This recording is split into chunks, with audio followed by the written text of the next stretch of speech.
Donc on reprend sur le thème de l'écoute. Voilà. Alors, comme je l'ai dit tout à l'heure, quand j'aborde Krishnamurti, j'ai un certain passé derrière moi, 20 ans, 30 ans, 40 ans, 50 ans, et j'ai appris plein de choses. Je suis chargé de culture, je suis chargé d'un certain savoir technique, psychologique, religieux, et inévitablement, j'écoute Krishnamurti avec cet esprit-là qui sait écouter ou qui croit savoir écouter. Et Krishnamurti vient mettre en question cette écoute que je mets en œuvre tout de suite là avec lui. Et il m'invite à regarder comment j'écoute réellement. Est-ce que je suis dans un mouvement de prédation?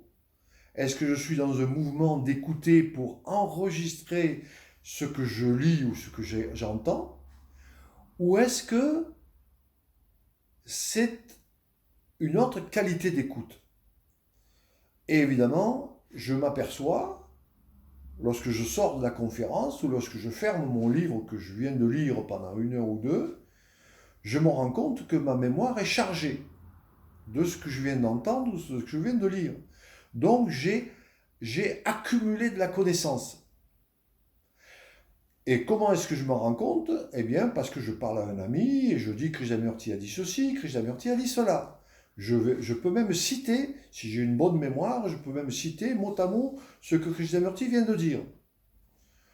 Et ça, c'est une capacité de l'esprit humain d'enregistrer. Donc cette capacité, elle se met en œuvre à mon insu, en quelque sorte, ou automatiquement du fait que Krishnamurti est sur une estrade, Krishnamurti est un conférencier, et moi, je vais à cette conférence, je vais l'écouter pour m'enrichir, pour apprendre, donc pour prendre.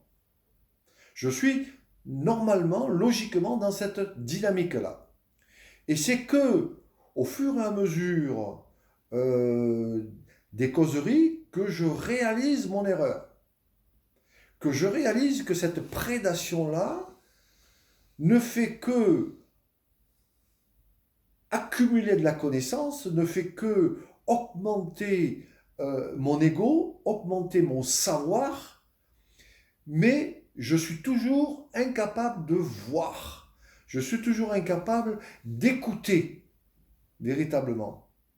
Et ce à quoi d'ailleurs il m'invite chaque fois à écouter, et moi, je ne sais que prendre, je ne sais que mémoriser.